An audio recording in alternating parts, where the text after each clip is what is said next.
The announcement of a new restaurant being built in my neighborhood is a topic that has elicited mixed reactions from residents. While some see it as an opportunity for new business and job growth, others are concerned about potential noise and traffic issues.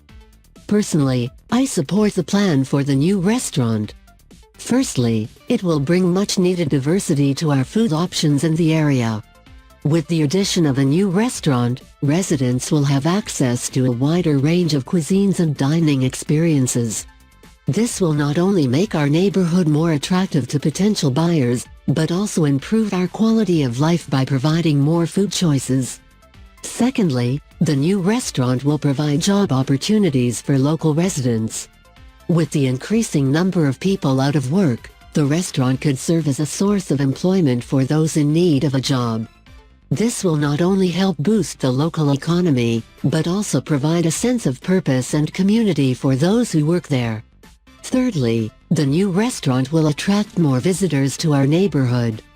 People are always looking for new and exciting places to eat, and the addition of a new restaurant will make our neighborhood a destination for food lovers.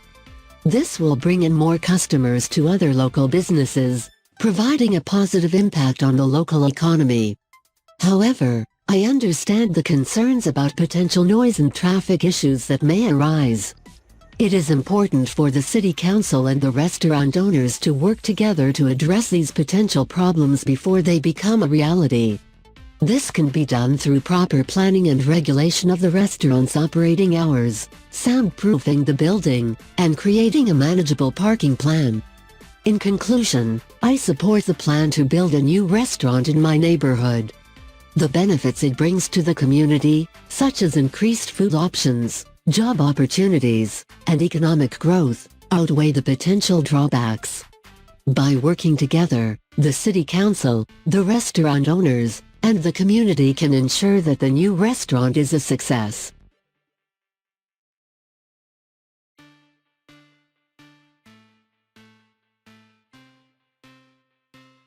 In the field of education, there has been a long-standing debate about the best way to learn, self-study or with a teacher.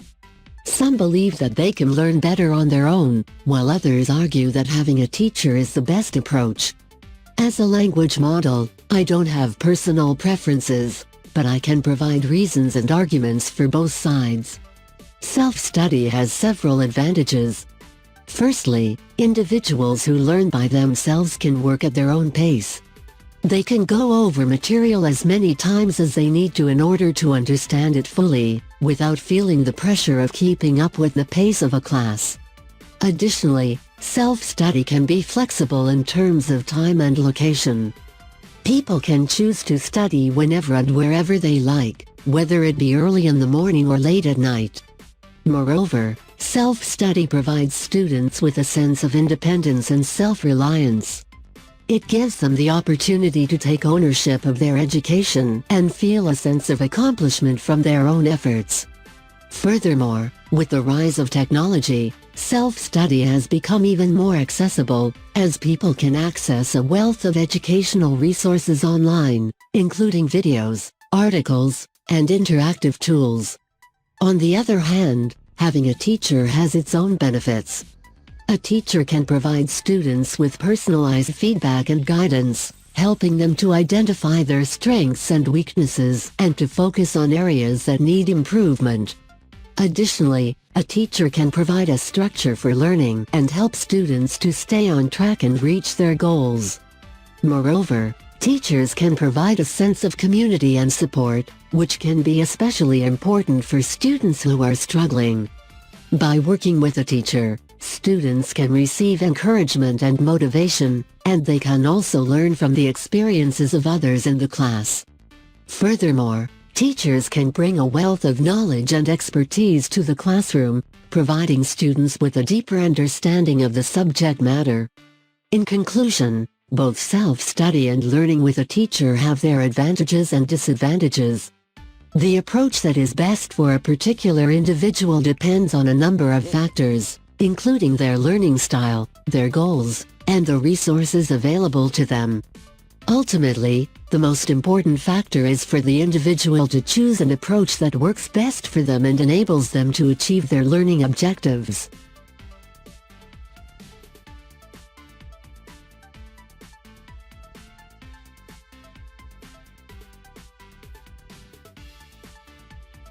A good supervisor, also known as a boss, is a critical component of any organization's success.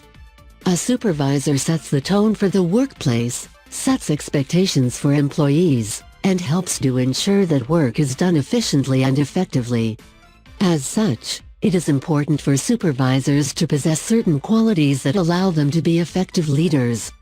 One of the most important qualities of a good supervisor is communication skills. A supervisor needs to be able to communicate effectively with employees in order to understand their needs and concerns, and to provide clear instructions and expectations. They should also be able to listen to employees' feedback and respond to it in a constructive manner.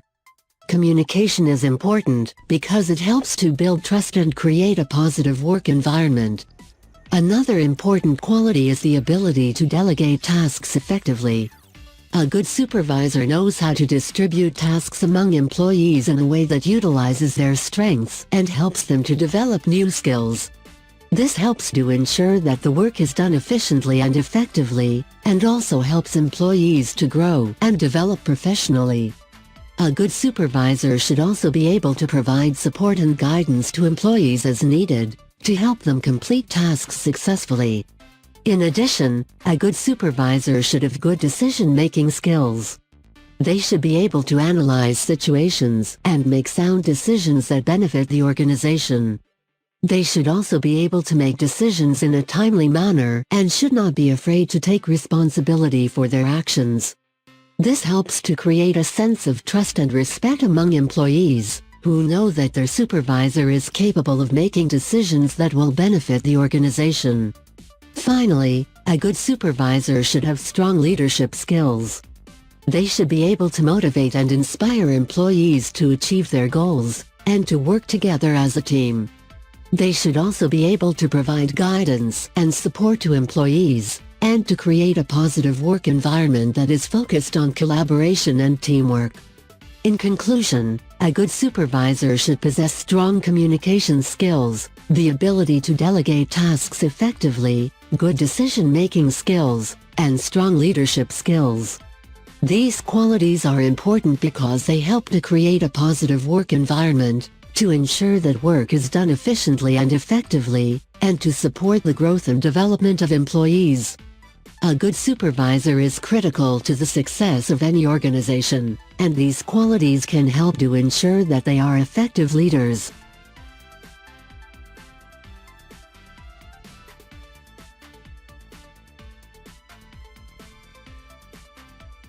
The allocation of government funds is always a contentious issue, and deciding whether to improve roads and highways or public transportation is no exception.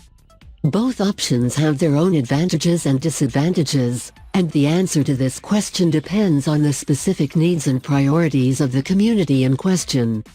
On the one hand, improving roads and highways can be seen as an important investment in a country's infrastructure. Good roads and highways can help to reduce travel time and improve access to goods and services, which can stimulate economic growth and create jobs. Furthermore, upgrading roadways can improve safety and reduce the number of accidents, which can save lives and reduce healthcare costs. However, investing in public transportation can also have significant benefits.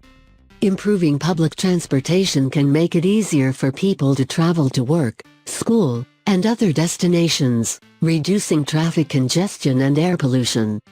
This can be especially important in densely populated cities where traffic is a major issue. Additionally, investing in public transportation can provide a more affordable and accessible mode of transportation for low-income families, the elderly, and people with disabilities, helping to reduce social and economic inequality. Another advantage of investing in public transportation is that it can reduce the dependency on personal vehicles, leading to lower carbon emissions and a more sustainable future. Additionally, Public transportation can help to reduce traffic congestion and road wear and tear, leading to reduced maintenance costs and a lower burden on taxpayers. In conclusion, both improving roads and highways and improving public transportation have their own advantages and disadvantages, and the best approach depends on the specific needs and priorities of the community. While improving roads and highways can stimulate economic growth and improve access to goods and services, investing in public transportation can reduce traffic congestion and air pollution, provide affordable and accessible transportation, and promote a more sustainable future. Ultimately, the government should consider both options and allocate funds in a way that meets the specific needs and priorities of the community.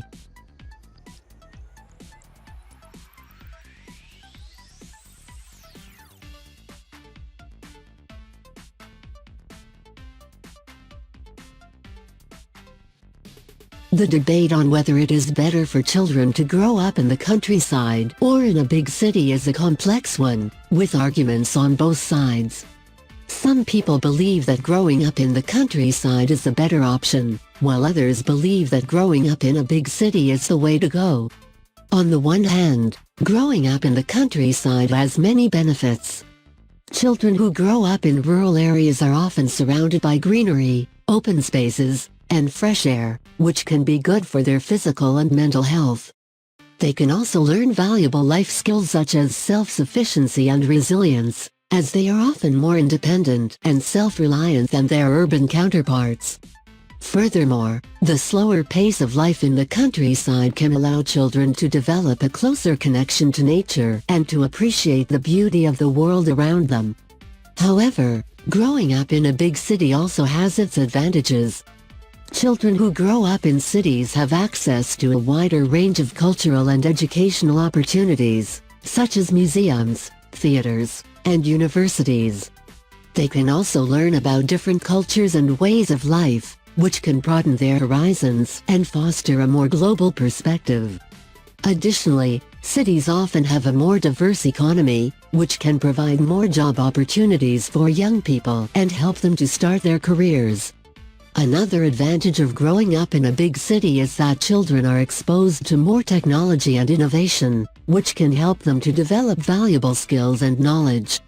They can also benefit from a wider range of activities and recreational options, such as sports clubs, community centers, and libraries.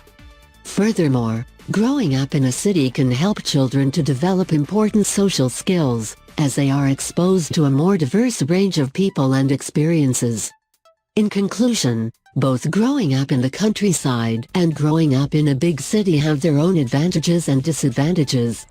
While growing up in the countryside can provide children with a connection to nature and a slower pace of life, growing up in a city can provide access to a wider range of cultural and educational opportunities, technology and innovation, and a more diverse range of people and experiences. Ultimately, the best option for a child will depend on their individual needs, interests, and circumstances.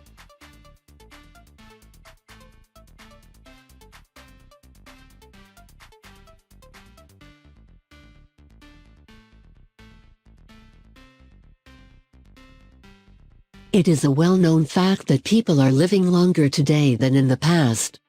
This phenomenon can be attributed to a number of factors, including advances in medical technology, improved healthcare systems, and changes in lifestyle and dietary habits. One of the main causes of increased lifespan is the advancement of medical technology.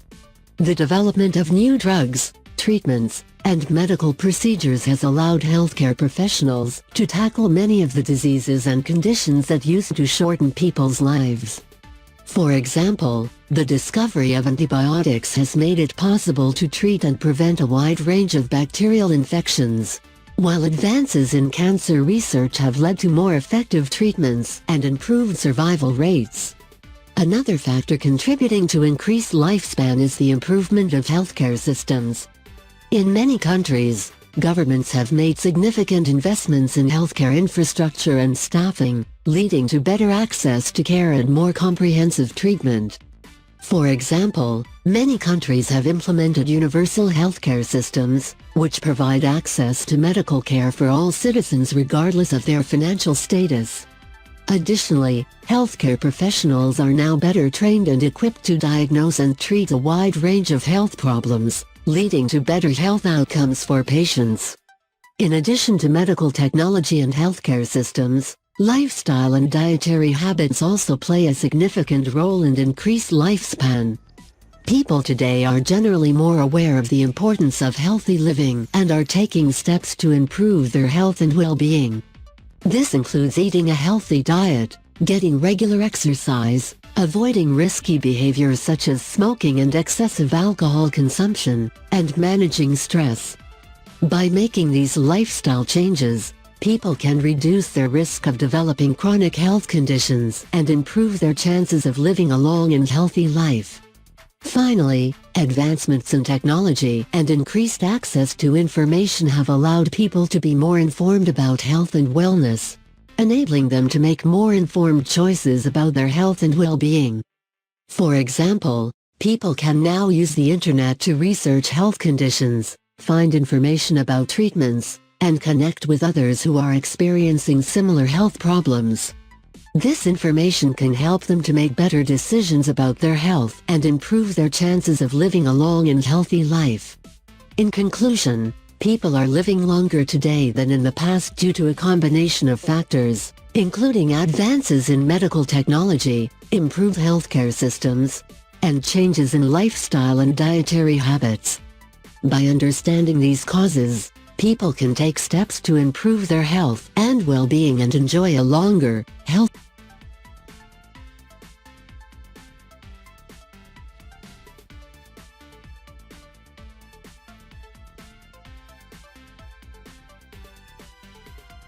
When working in a job, it is important to have coworkers who possess certain characteristics to make the workplace a positive and productive environment.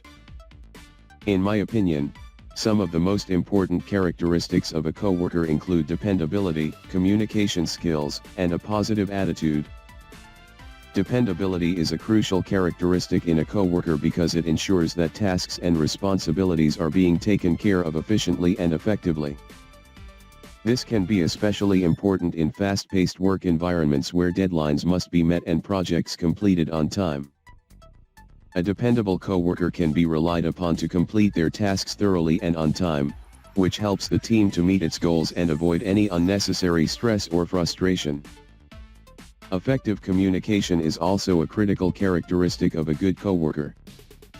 When working on projects or tasks with others, it is important to be able to communicate effectively to ensure that everyone is on the same page. This can include clear and concise language, active listening, and the ability to articulate thoughts and ideas clearly. A coworker with strong communication skills can help to avoid misunderstandings and ensure that the team is working towards a common goal. Finally, a positive attitude is an important characteristic of a good coworker. The workplace can be a stressful environment at times, and having a coworker with a positive attitude can help to create a more relaxed and pleasant work environment. This can include a willingness to help others, a sense of humor, and an ability to maintain a positive outlook even when faced with challenging situations. A positive attitude can help to motivate and inspire others, and it can also contribute to a more enjoyable work experience for everyone. In conclusion, dependability, communication skills, and a positive attitude are important characteristics of a good coworker. These characteristics help to create a positive and productive work environment, which in turn can contribute to the success of the team and the company as a whole. By seeking out coworkers who possess these qualities, employees can improve their own work experiences and help to ensure that the workplace is a positive and productive place to be.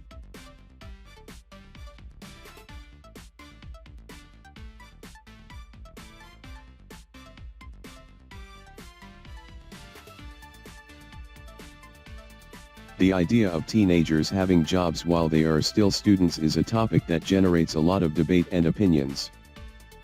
On one hand, Some people believe that it is a good idea because it provides students with valuable work experience, responsibility, and financial independence. On the other hand, others argue that it could interfere with their studies and negatively impact their health and well-being. In my opinion, it is a good idea for teenagers to have jobs while they are still students, with certain conditions and limitations. One of the main benefits of having a job while in school is that it provides students with valuable work experience and helps to prepare them for the future. This experience can include learning how to communicate with colleagues, problem-solving skills, and time management, which can be useful in their future careers. In addition, having a job while in school can also help students develop a sense of responsibility and independence, as they learn to balance work and school obligations. Moreover, having a job while in school can also provide students with a source of financial independence. This can be especially beneficial for students who come from lower-income families, as they may not have access to the resources that other students do. Having a job can also help students learn about the value of money and budgeting, which are important life skills that can be carried into adulthood. However, it is important to note that having a job while in school should be done in moderation and with limitations. For example, students should prioritize their studies and make sure that their job does not interfere with their academic performance. In addition, students should also be mindful of their physical and mental health and ensure that they have adequate time for rest, recreation, and self-care. In conclusion, I believe that it is a good idea for teenagers to have jobs while they are still students, as long as it is done in moderation and with the right priorities in mind.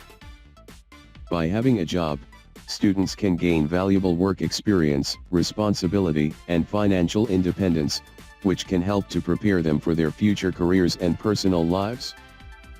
With the right conditions and limitations in place, having a job while in school can be a beneficial and enriching experience for students.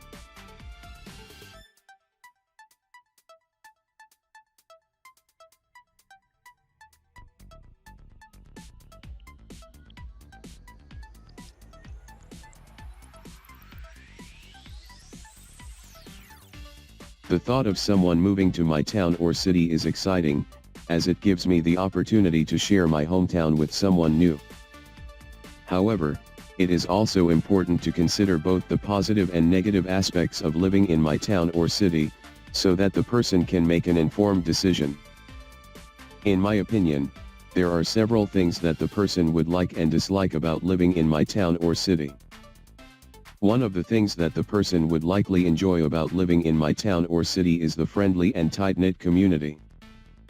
People in my town or city are known for their warm hospitality and friendly demeanor, and it is not uncommon for neighbors to gather together for community events and activities. This close-knit community provides a sense of safety and comfort, and helps to create a welcoming and supportive environment for all residents.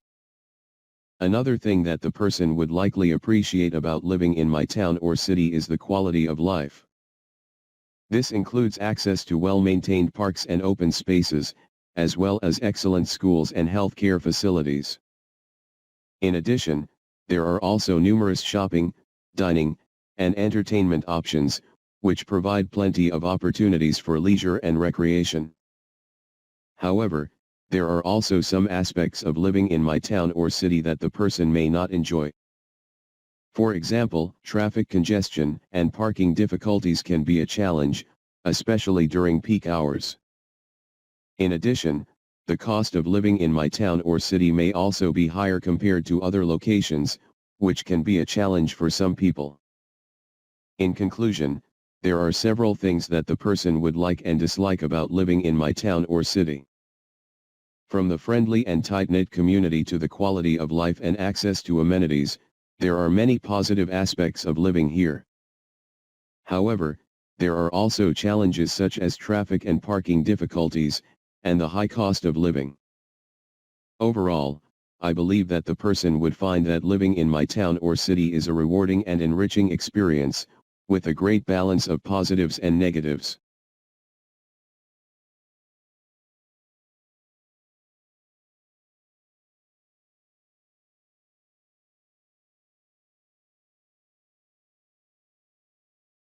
The announcement of a large shopping center being built in my neighborhood has sparked a lot of debate and discussion among the residents. Some people are in favor of the plan, while others are opposed to it. In my opinion, I support the plan for several specific reasons. First and foremost, the shopping center would bring a significant number of job opportunities to the area. The construction of the shopping center would require a large workforce, and once completed, it would provide jobs for a variety of positions such as retail associates, cashiers, managers, and more. This would be particularly beneficial for those who are looking for work in the area, and it would help to reduce unemployment rates in the neighborhood. Secondly, the shopping center would provide a convenient and accessible shopping destination for the residents of the neighborhood. Currently, residents have to travel long distances to access shopping facilities, and this can be particularly challenging for those without their own transportation. The shopping center would provide a one-stop destination for all shopping needs, reducing the time and cost associated with traveling to different stores. In addition, the shopping center would also provide an economic boost to the area. The increased foot traffic would drive sales for the stores, which would in turn lead to increased revenue for the local government. This increased revenue could then be used to improve infrastructure, fund community programs, and provide better services to the residents of the neighborhood. However, it is also important to consider the potential negative impacts of the shopping center. For example, the increased traffic and parking difficulties could lead to congestion and inconvenience for the residents. In addition, the construction process could also be disruptive and cause noise and dust pollution. In conclusion, I support the plan for a large shopping center to be built in my neighborhood for several reasons. The job opportunities, convenient shopping destination, and economic boost would bring many benefits to the area. However, it is important to carefully consider the potential negative impacts and ensure that measures are put in place to mitigate them.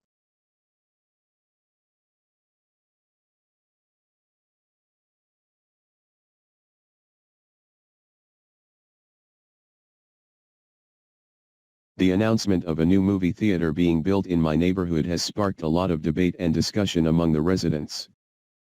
Some people are in favor of the plan, while others are opposed to it. In my opinion, I support the plan for several specific reasons. First and foremost, the movie theater would provide a convenient entertainment option for the residents of the neighborhood. Currently, residents have to travel long distances to access movie theaters, and this can be particularly challenging for those without their own transportation. The movie theater would provide a local entertainment option that would allow residents to enjoy the latest films without having to travel far. Secondly, the movie theater would provide a boost to the local economy. The increased foot traffic would drive sales for the theater and nearby businesses, such as restaurants and cafes. This increased revenue would be beneficial for the local government, as it could be used to improve infrastructure, fund community programs, and provide better services to the residents of the neighborhood. In addition, the movie theater could also serve as a social hub for the neighborhood. It could provide a space for residents to gather and socialize, promoting a sense of community and improving the quality of life for everyone in the area. However, it is also important to consider the potential negative impacts of the movie theater. For example, the increased traffic and parking difficulties could lead to congestion and inconvenience for the residents. In addition, the theater could also create noise pollution, particularly during late-night screenings. In conclusion, I support the plan for a new movie theater to be built in my neighborhood for several reasons. The convenient entertainment option, economic boost, and social benefits would bring many positive impacts to the area. However, it is important to carefully consider the potential negative impacts and ensure that measures are put in place to mitigate them.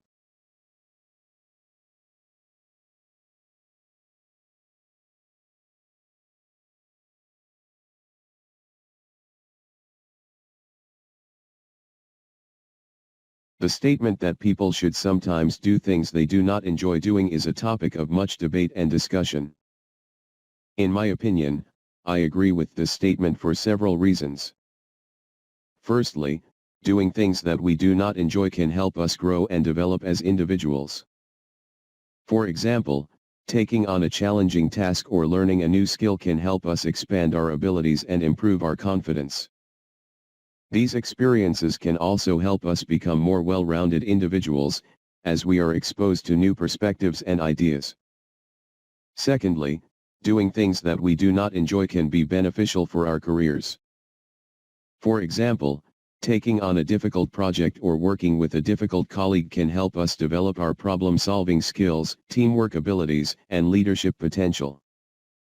These experiences can be valuable in the long run, as they can help us advance in our careers and achieve greater success. In addition, doing things that we do not enjoy can also help us to understand and appreciate the things that we do enjoy. For example, completing a difficult task can give us a greater appreciation for the things that come easily to us, and can help us to be more grateful for the things we have. However, it is also important to consider the limitations of this statement. Doing things that we do not enjoy can also be draining and can negatively impact our mental and physical health. In addition, it is important to ensure that we are not forced to do things that are harmful or unethical. In conclusion, I agree that people should sometimes do things that they do not enjoy. Doing so can help us grow, develop, and advance in our careers, and can also help us understand and appreciate the things that we do enjoy. However, it is important to consider our limitations and to ensure that we are not doing things that are harmful or unethical.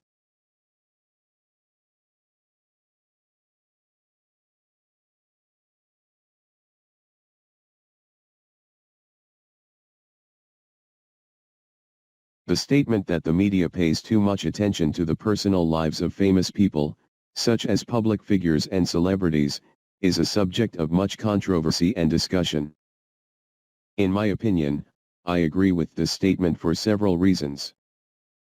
Firstly, the media's focus on the personal lives of famous people can be intrusive and invasive. For example, the media may follow celebrities and public figures around and report on their every move, including their private lives, relationships, and health. This can be highly disruptive and can affect the privacy and well-being of the individuals concerned. Secondly, the media's focus on the personal lives of famous people can also be misleading and can create a distorted image of reality. For example, the media may only report on the most sensational and attention-grabbing aspects of a celebrity's life, rather than providing a comprehensive and balanced picture of who they are. This can create unrealistic expectations and can lead to a distorted view of reality. In addition, the media's focus on the personal lives of famous people can also take away from more important and newsworthy events and issues. For example, the media may devote excessive coverage to the personal life of a celebrity, while neglecting to report on important events and developments in the world. This can lead to a lack of public understanding and engagement with important issues. However, it is also important to consider the limitations of this statement. The media's focus on the personal lives of famous people can also provide entertainment and enjoyment for the public, and can help people to feel more connected to their favorite public figures and celebrities. In addition, it is important to recognize that the media is a business, and that the coverage of the personal lives of famous people can generate high ratings and attract a large audience, which can help the media to stay financially viable. In conclusion, I agree that the media pays too much attention to the personal lives of famous people, such as public figures and celebrities. This focus can be intrusive, misleading, and can distract from more important and newsworthy events and issues. However, it is important to consider the limitations of this statement and to recognize the role that the media plays in providing entertainment and generating income.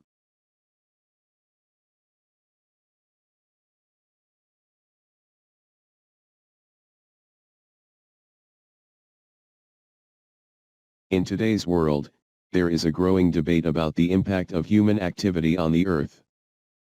Some people believe that human activities such as industrialization, deforestation, and overconsumption are harming the planet, while others argue that they are making the Earth a better place to live. In my opinion, I believe that while human activities have brought significant advancements and conveniences, they are also causing harm to the Earth. One reason why I think that human activities are causing harm to the Earth is that they are leading to environmental degradation. For example, the emission of greenhouse gases from industries and vehicles is causing global warming and climate change, which is causing the polar ice caps to melt and sea levels to rise.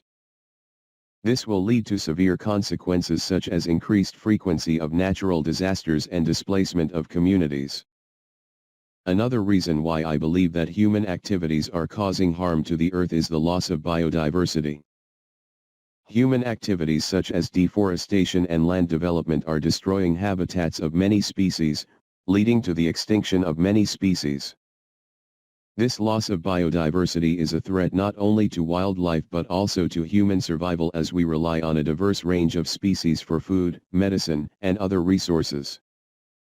While it is true that human activities have brought many benefits, such as improved healthcare, increased access to information, and higher living standards, these benefits must be weighed against the negative impacts on the Earth. Therefore, I believe that it is important for individuals and governments to take steps to reduce their impact on the environment, such as reducing their carbon footprint, preserving natural habitats, and promoting sustainable practices. In conclusion, while human activities have brought many advancements and conveniences, they are also causing harm to the Earth. It is essential that we consider the negative impacts on the environment and take action to reduce them in order to ensure a sustainable future for the planet and future generations.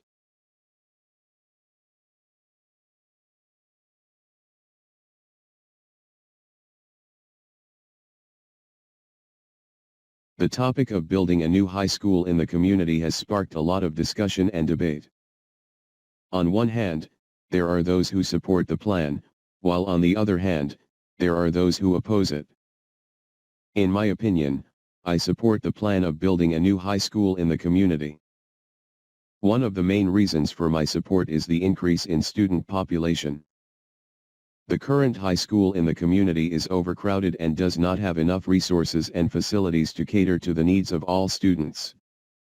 A new high school would help alleviate this problem by providing more space and resources for students to learn and grow. Another reason why I support the plan is the potential for improved education quality. With modern technology and innovative teaching methods, a new high school has the potential to provide students with a more dynamic and engaging learning environment. This can lead to improved academic performance and a better overall educational experience for students. Moreover, a new high school can also provide the community with more job opportunities. The construction and operation of the new high school can create jobs in fields such as construction, maintenance, and education. This can help boost the local economy and provide people with much needed employment. In conclusion, I believe that building a new high school in the community is a positive move. The increased space and resources, improved education quality, and job opportunities that it can provide are all good reasons for supporting the plan.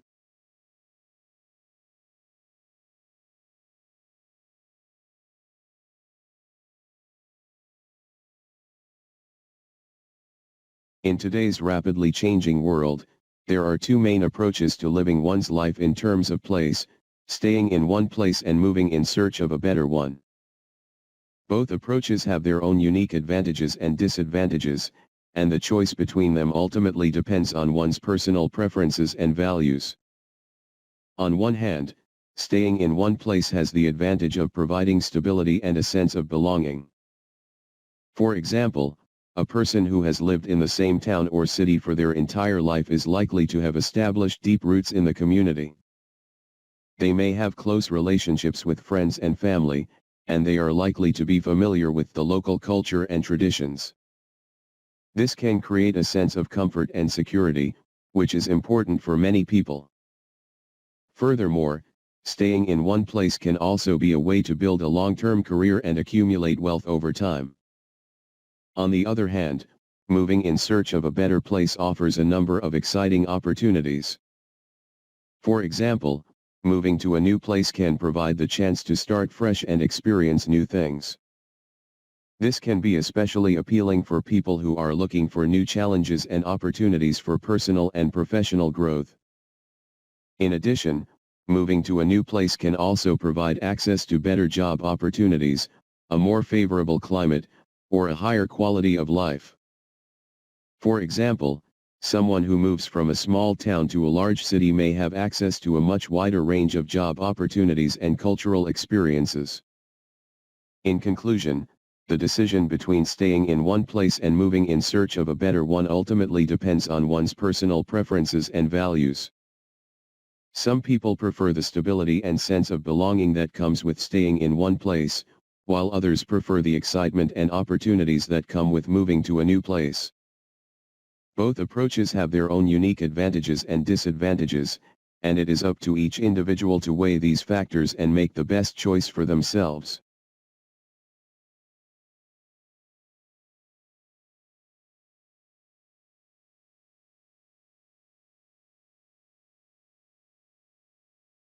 The decision of whether it is better to enjoy one's money when earned or to save it for the future is a personal and subjective one, as different people have different financial goals and priorities. Some may argue that it is better to enjoy their money when they earn it, while others may prefer saving it for the future. Those who believe it is better to enjoy their money when they earn it argue that life is too short to constantly defer gratification.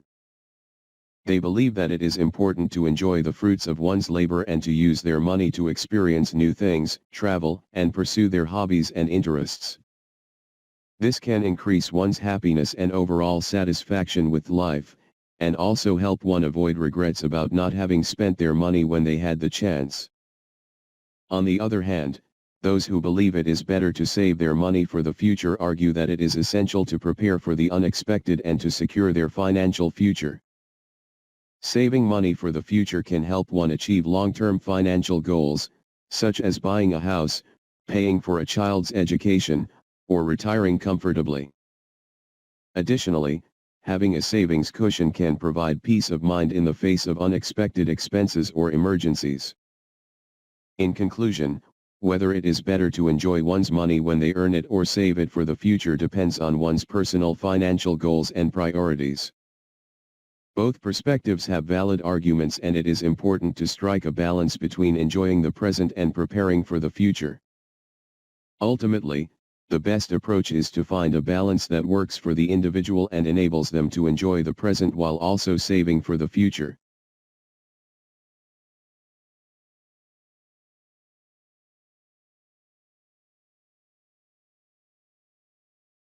If I received a gift of money, I would choose to buy tickets to a concert that I want to attend. I believe that experiences are more valuable than material possessions, and attending a concert would be an experience that I could cherish forever. First of all, attending a concert is a unique experience. No two concerts are alike, even if they feature the same artist, and each concert has its own atmosphere and energy. The excitement of being in a live audience, feeling the music and watching the performance would be an unforgettable experience. Additionally, the energy of a crowd of people sharing a common interest and having a good time together is a feeling that cannot be replicated. Secondly, experiences tend to have a longer lasting impact on our lives than material possessions. While a piece of jewelry might be a beautiful and valuable object, it is unlikely to hold the same emotional significance as a concert that I attended and enjoyed. I can look back on my memories of the concert and recall the feelings of excitement and happiness that I experienced, which will always be a part of me. Finally, experiences can bring people together.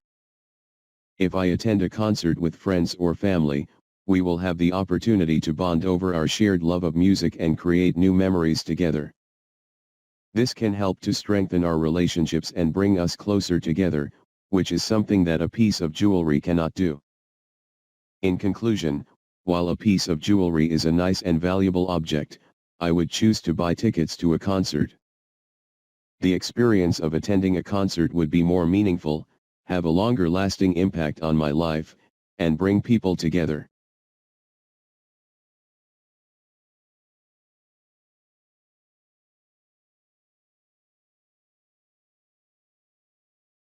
Businesses should hire employees for their entire lives is a topic that has been debated for many years. Some believe that this is a great idea as it offers stability and security to both the employees and the company. Others argue that this is not practical as it restricts the growth and innovation of a business. In my opinion, I disagree with the statement that businesses should hire employees for their entire lives. One of the reasons for my disagreement is the fact that businesses need to keep up with the changing times and market demands. If businesses are required to hire employees for their entire lives, it can limit their ability to adapt to the changing market trends. Companies need to be flexible and have the ability to make changes to their operations to stay competitive. If they are forced to retain employees for their entire lives, they may miss out on new and innovative talent that could bring fresh ideas to the table. Another reason for my disagreement is that employees' skills and interests change over time. Employees who may have been a great fit for a company at the start of their career may not be the best fit later on. For example, an employee who started in a customer service role may have developed an interest in marketing and want to pursue that. If a company is required to hire employees for their entire lives, they may miss out on new opportunities for the employee and the company. Finally, I believe that employees should have the freedom to choose their own career paths. The idea of being employed by a single company for an entire lifetime can be restrictive and limiting for employees. Employees should be free to explore different career opportunities and find what they are truly passionate about. This can lead to greater job satisfaction and improved performance in their current role. In conclusion, I believe that businesses should not be required to hire employees for their entire lives. While stability and security are important, companies need the flexibility to adapt to changing market trends, retain the best talent and allow employees to explore their career options. Companies and employees both benefit from a more dynamic and flexible approach to employment.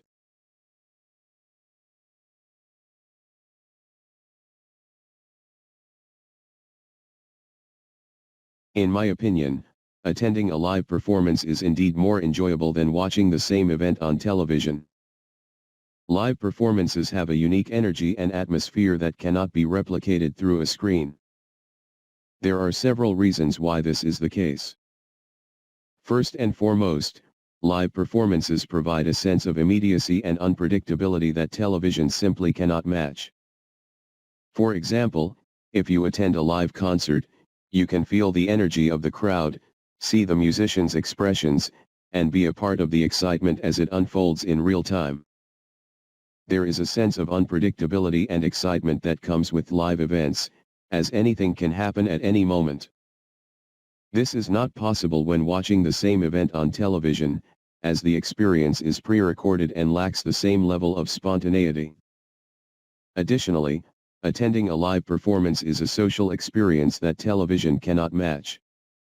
Live events provide an opportunity to connect with other people who share the same interests and to create memories that will last a lifetime.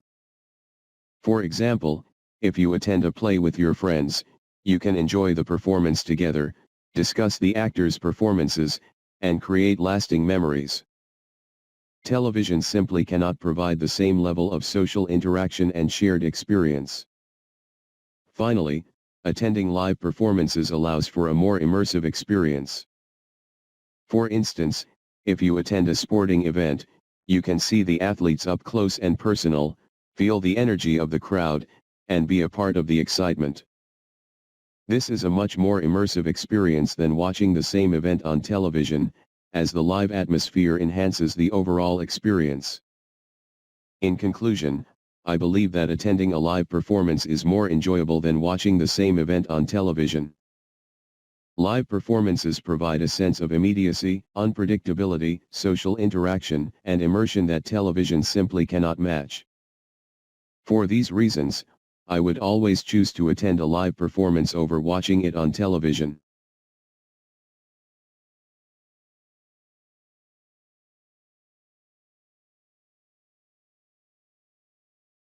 Progress refers to the development or improvement of something over time. While progress is often seen as a positive aspect of our lives, I do not necessarily believe that it is always good. On one hand, progress can bring about significant advancements in many areas of our lives, such as technology, medicine, and education. For example, the development of smartphones has greatly improved communication and made accessing information easier. While medical advancements have extended our life expectancies and improved our quality of life. Moreover, progress in education has allowed us to acquire more knowledge and skills, helping us to better understand the world and our place in it.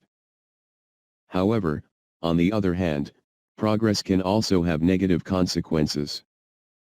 For example, technological advancements in transportation and communication have resulted in increased air and noise pollution, threatening the health of both people and the planet. Additionally, rapid economic growth and development can often result in the exploitation of natural resources and the displacement of local communities. Furthermore, progress in the field of weapons and military technology has increased the threat of warfare and conflict. In conclusion, while progress has brought about many positive changes in our world, it is not always good. As such, it is important to carefully consider both the potential benefits and drawbacks of progress before embracing it, so that we can ensure that it leads to a better future for all.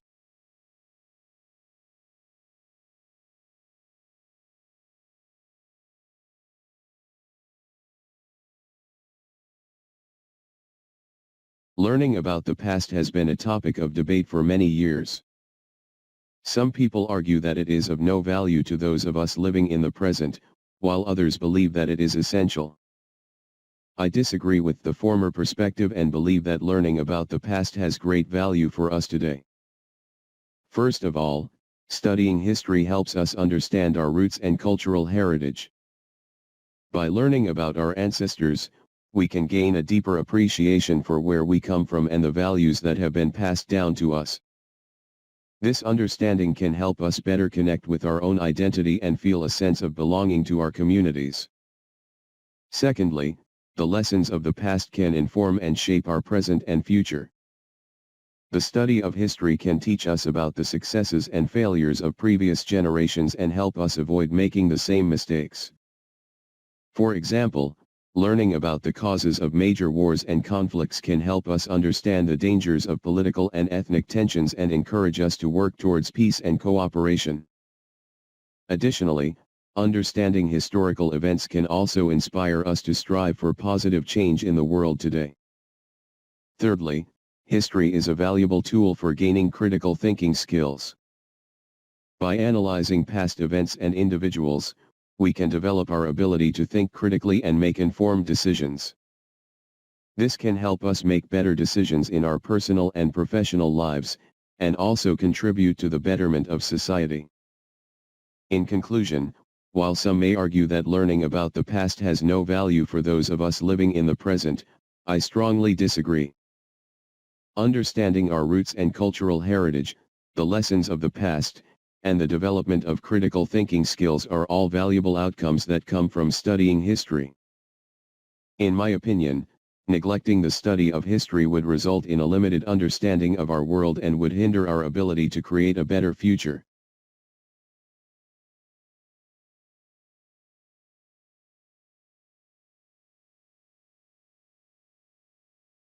Technology has become a ubiquitous part of our lives, and its impact on education is undeniable.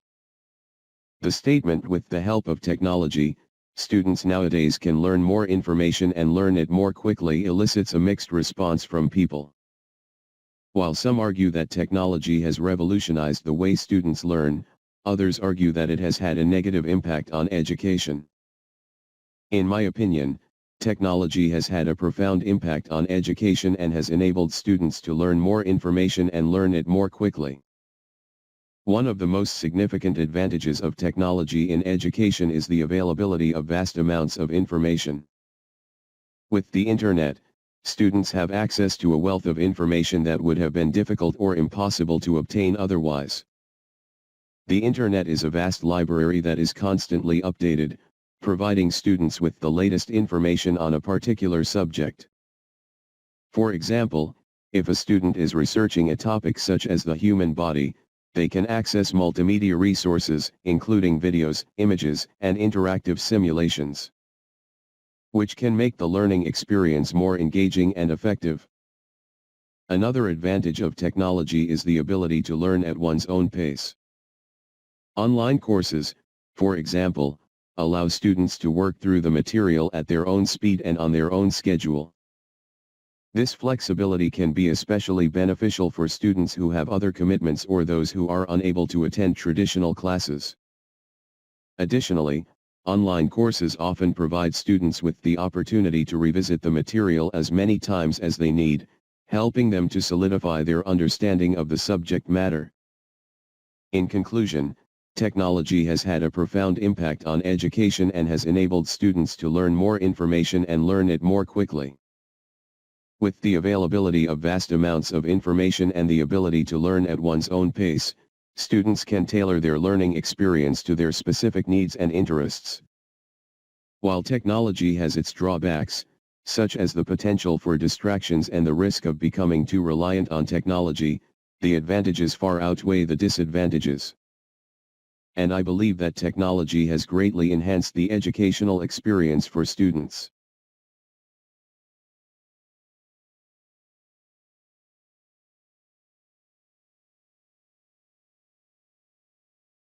The expression never give up is a well-known phrase that encourages people to persist in the face of challenges and setbacks. While I agree that perseverance is an important quality to possess, I do not believe that it is always necessary to never give up in order to achieve one's goals. On the one hand, there are certainly instances where persistence is the key to success.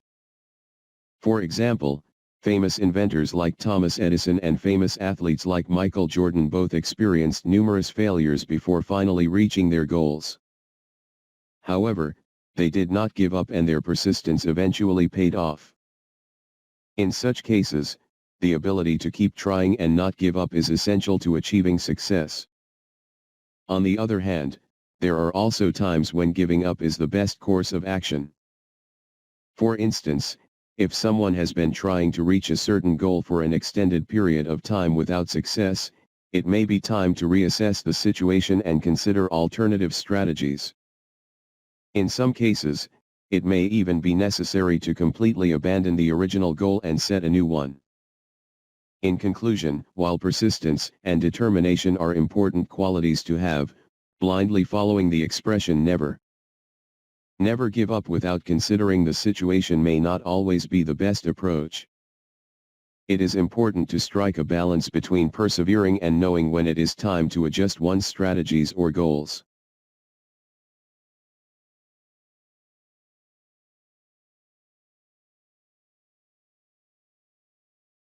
The debate about whether human needs for farmland, housing, and industry should take precedence over saving land for endangered animals has been ongoing for many years.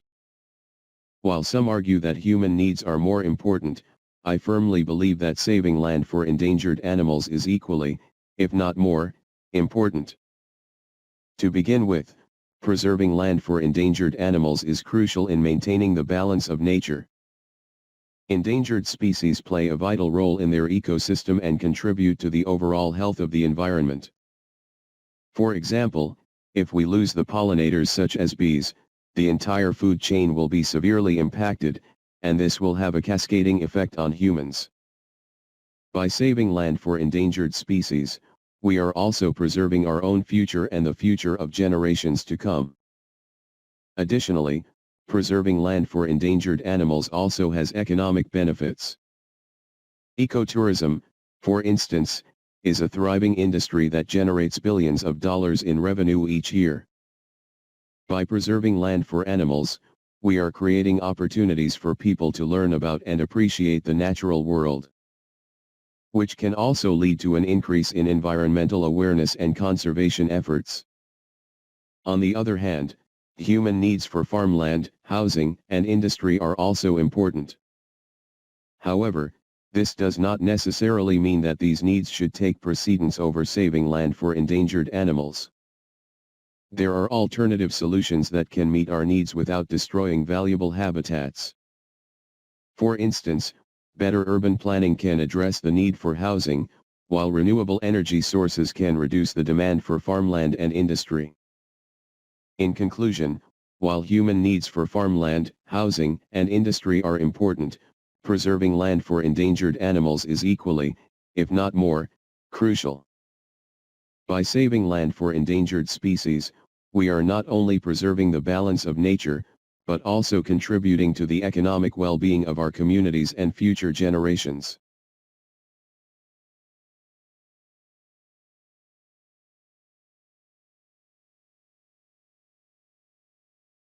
In today's rapidly changing and competitive world, having the right set of skills is crucial for success.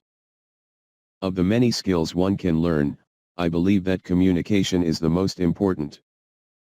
This skill enables individuals to effectively convey their thoughts and ideas, as well as understand and interpret the thoughts and ideas of others. To start with, effective communication is essential in the workplace.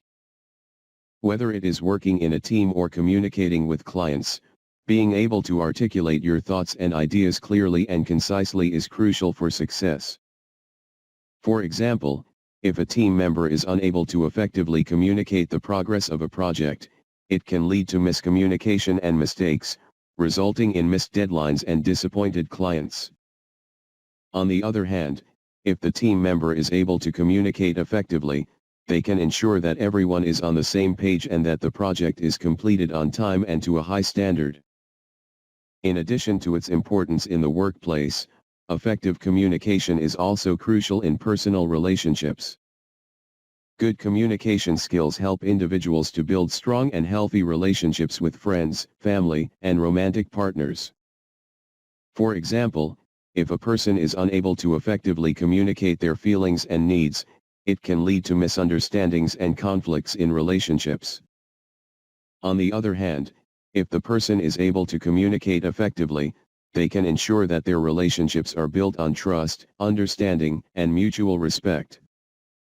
Finally, effective communication is essential for personal and professional growth. Through communication, individuals can learn from others, receive constructive feedback, and receive opportunities for advancement. For example, if a person is able to effectively communicate their skills and experiences during a job interview, they are more likely to receive job offers. On the other hand, if the person is unable to effectively communicate their skills and experiences, they may miss out on opportunities for personal and professional growth. In conclusion, I believe that communication is the most important skill a person can learn in order to be successful in the world today. Whether it is in the workplace, personal relationships, or personal and professional growth, effective communication is crucial for success. By learning to communicate effectively, individuals can ensure that they are able to articulate their thoughts and ideas, understand and interpret the thoughts and ideas of others, and take advantage of opportunities for personal and professional growth.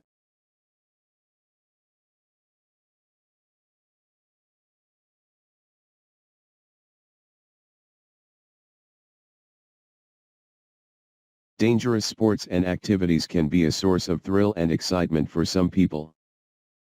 These activities push individuals to the limits of their physical and mental capabilities, providing a rush of adrenaline and a feeling of accomplishment. There are several reasons why people are attracted to these dangerous activities. Firstly, some people are naturally drawn to challenges and risks. They enjoy testing their abilities and facing challenges that others might avoid. Dangerous activities provide the perfect opportunity for these individuals to test their limits and push themselves to new heights. For example, Skydiving and bungee jumping are two popular dangerous sports that offer an incredible rush of adrenaline and a feeling of accomplishment for those who participate. Secondly, some people find that dangerous activities help them escape from their daily routine. They are looking for an adrenaline rush and a way to escape the monotony of their daily life. For instance, people who participate in extreme sports such as mountain biking, rock climbing, and snowboarding find that these activities provide them with a sense of freedom and allow them to escape the stress of their daily lives. Finally, some people are attracted to dangerous activities because they provide a sense of community. These activities bring people together who share a common interest and a love of adventure. They provide a supportive environment where individuals can meet new people, form new friendships, and challenge themselves with others who share their passion. For example, skydiving clubs and extreme sports groups bring people together who share a common love of adventure and excitement. In conclusion, there are several reasons why some people are attracted to dangerous sports and activities. These activities offer a challenge, an escape from daily life, and a sense of community. Whether it is skydiving, bungee jumping, or mountain biking, dangerous activities provide individuals with a sense of thrill and excitement that is difficult to find in other areas of life.